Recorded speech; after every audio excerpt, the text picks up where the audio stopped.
Mr. Derry here. We are in TinkerCAD. We just created a new circuit, a new project. What I'd like you to do is recreate these two circuits that I've built here. And I want you to answer these questions, and I want you to record these values for each of your multimeter connections. Now, the resistor that we have in the circuit is 100 ohms.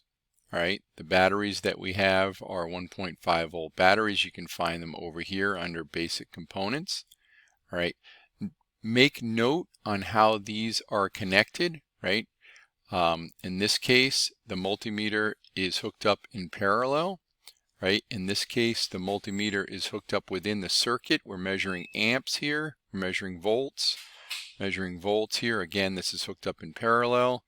I want you to create these little bubbles here and give me some answers.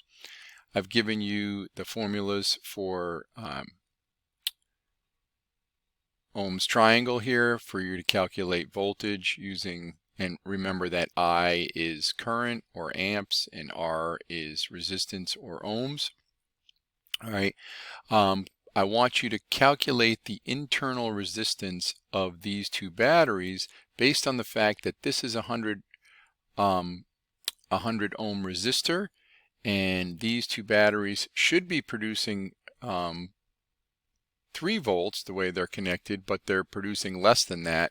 So there's a way for us to calculate based on the current that's traveling through this circuit using Ohm's law.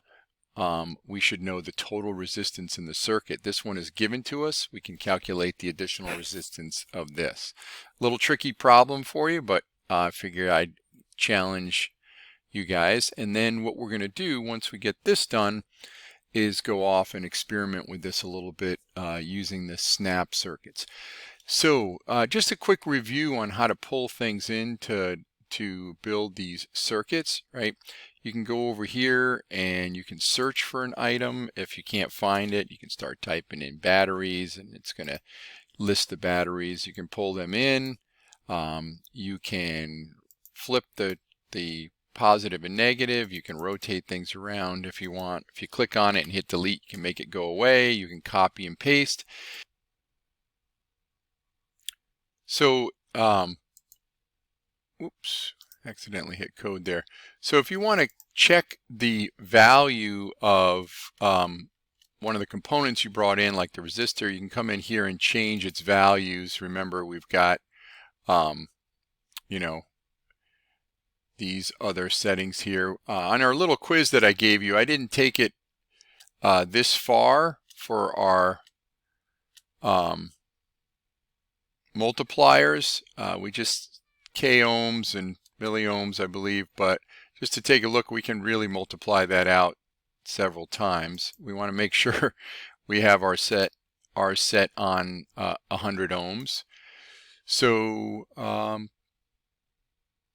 good luck. If you have any questions while you're working on this, you can always ask me.